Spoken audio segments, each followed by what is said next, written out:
Every year, on the 18th of April at 5:12 a.m., citizens of San Francisco gather at the foot of a fountain placed at the intersection of Kearny, Market, 3rd, and Geary Streets. They gather to remember those lost in the 1906 earthquake that killed over 3,000 people. The fountain is tall, a bright orangey-red metal structure with a glass globe on top, neatly placed on its own little patch of brick. On the fountain is a plaque commemorating the tragedy and the annual meetups of the survivors, as well as a dedication to Louisa Tetrazzini, who in 1910 gave a stirring performance at the fountain on Christmas Eve after being barred from performing on stage. But the fountain itself is known as Lotta's Fountain, named for the woman who had it commissioned in 1875, a dedication to the city that had launched her career. She was one of the original American child stars, the highest paid actress of her day, an ingenue and a scandal wrapped in a red gold ribbon. Eternally youthful, occasionally eccentric, and eminently talented, Lotta Crabtree took the Wild West by storm in the California gold rush, and her star only rose from there. But before all that, she was Charlotte Mignon Crabtree. I'm not here for the grand schemes, and now neither are you. Welcome to the second season of Little Slights, where I discuss the women who lived and died in the shadows cast by history's limelight. Let's talk about the nation's darling. For all that she would come to represent the budding glamour of the West Coast, Charlotte Crabtree was a product of the East. She was born in New York City on November 7, 1847, to John Ashworth and Mary Ann Livesey Crabtree. Her father worked as a bookseller in the city, but when he heard about a little gold rush happening out west, he decided that he must seek his fortunes out in California, and left for the new territory in 1851. The California gold rush had begun in 1848, when James Marshall had found gold at Sutter's Mill in Coloma, California. News spread like wildfire, and soon hordes of young hopefuls and older adventurers flocked to the mines of California. Charlotte's father was one of 300,000 who went hunting. Mary Ann and her daughter Charlotte, barely 5, would follow him in 1852, booking passage on a boat to Panama, then crossing over the land, the canal having not been built yet, before hopping another ride up to the dock near where John Crabtree had settled, in a boom town named Grass Valley. But John Crabtree was not there to greet them. Lotta and her father would never be close in her life, and for good reason. John Crabtree was a bit of a disaster. But where her husband failed, Mary Ann always found a way. She and Lotta found temporary lodging with a group of entertainers, and Mary Ann wiggled Lotta into a few dance lessons while they waited. Lotta, from all accounts, had a natural gift from performing, but perhaps here was first planted a seed for the genuine passion she would have for her craft as she grew. But the home was temporary, and soon the Crabtrees were reunited in Grass Valley, where John worked at the gold mines and Mary Ann ran a boarding house. Situated closely to the Crabtrees' house was the home of a mysterious, glamorous woman, shrouded in scandal and whispers. Her name was Lola Montez, born Eliza Rosanna Gilbert, an Irish-born dancer who had been advertised as a Spanish entertainer in London, hence the name. She was in America rehabilitating her image after being chased out of Europe, due to her unpopularity as King Ludwig I of Bavaria's mistress. Her efforts bore fruit, and she was a sensation in San Francisco, but at the time of her meeting with the Crabtrees, she was either recently married to newspaperman Patrick Hull, or had already gone through their very messy divorce, so she was lying a bit low. Mary Ann Crabtree was either unaware or uncaring of the gossip surrounding Lola Montez, or perhaps she saw the obvious opportunity. She befriended the woman, introducing her to her daughter Charlotte, a bright-eyed, loud-mouthed little girl with a head of eye-catching red gold hair and a flair for the dramatic. Lola took the young Lotta under her wing, encouraging her interest in performing and taking her on as a private pupil, teaching her ballads and dances, as well as how to ride a horse. Lola's interest in Lotta was apparently so keen she asked Mary Ann permission to take Lotta touring with her when she was set to visit Australia, but Mary Ann said no. She had other plans for Lotta. Lola Montez's interest in Lotta proved something that Mary Ann already had a suspicion of, that Lotta had true talent, and that people wanted to see her perform. She wasn't just going to shuttle her daughter off to some foreign country to get lost in the shuffle. No, she would build Lotta up there in California before they aimed for world domination. Mary Ann had Lotta enrolled in more dance classes and began to have her tutored in singing and playing instruments. For her part, Lotta appeared to truly love performing, though, as is the case with all child performers, how genuine a love can be when it is tied into the affection of both parent and strangers is hard to estimate. But from the start, she showed a vivacious energy, a lovable scamp on stage with very little in the way of true technique, but an undeniable gift for real, natural performances and improvisation. That she was and remained for all her life a very pretty girl didn't hurt either. Her first true test came when the Crabtree family moved to Rabbit Creek, north of Grass Valley. There was a tavern there, and the story goes that a theater owner there by the name of Mart Taylor needed a young child actress in his troupe to compete with a rival who already had a little starlet of his own. And who should appear but Lotta Crabtree, ready to dazzle. Between Taylor and Mary Ann, they taught Lotta Irish jigs and reels that would appeal to the mostly Irish population of Rabbit Creek. And that night she was as step-perfect and enchanting as Taylor could have wished for. The audience showered Lotta with applause and gold, something that frightened the little girl before she recognized it for the praise it was.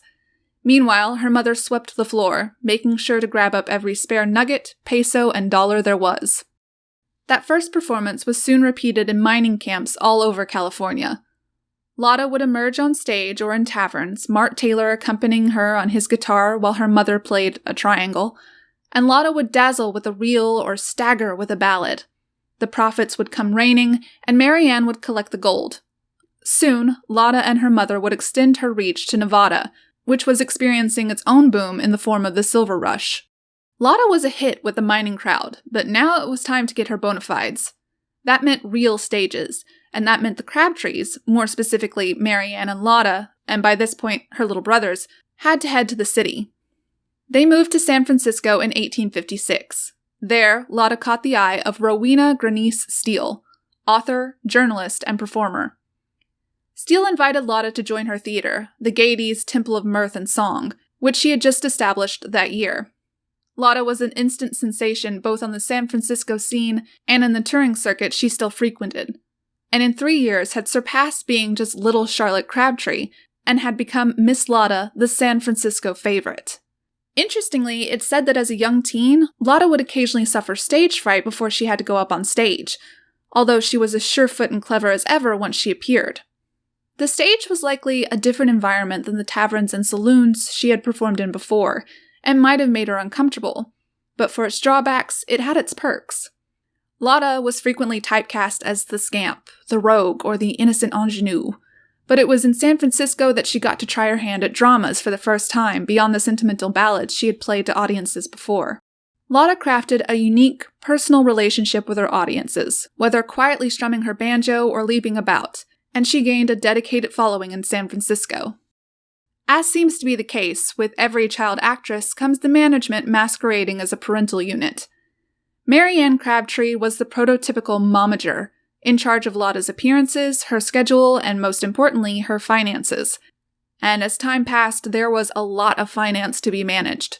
Lotta would perform, and Mary Ann would collect the gold, sweeping it all into large leather bags.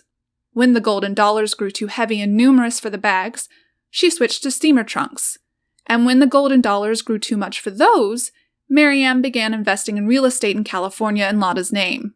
By the time Lotta Crabtree reached adulthood, she would have an impressive amount of land and property to her name, and she would continue to invest as her mother did for the rest of her life.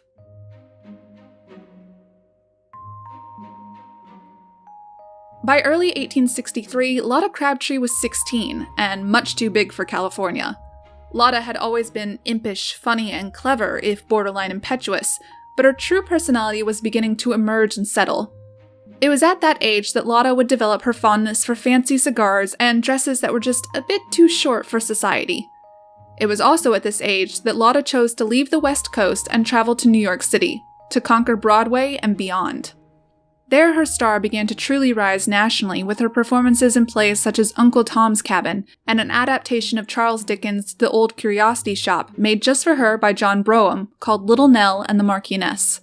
She was a starlet on the rise almost from the moment she arrived, helping to establish the ingenue plays at theaters, or girl plays. By 20, she was so popular that she had inspired 2 dance crazes across the country, the Lotta Polka and the Lotta Gallop, and she had earned herself the title of the nation's darling. But Lotta didn't confine herself to the roles meant for darlings. As theater expert Professor David S. Shield noted, she was impatient with simply being a pretty thing and strove to impersonate all sorts of feminine types while still a teenager. She hardly ever chose to be the romantic lead, choosing instead the parts of the lovable rogues or the sneaky old biddy.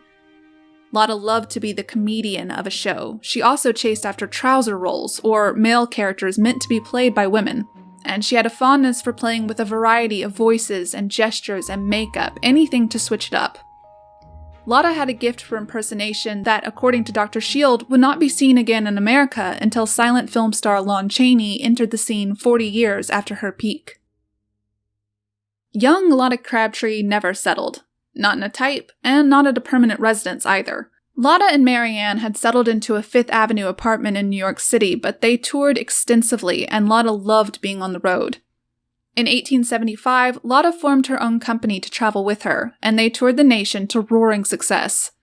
By the dawn of the 80s, Lotta Crabtree was the highest paid actress in America, regularly pulling in around $5,000 a week, which in today's money is a purchasing power of around $136,000.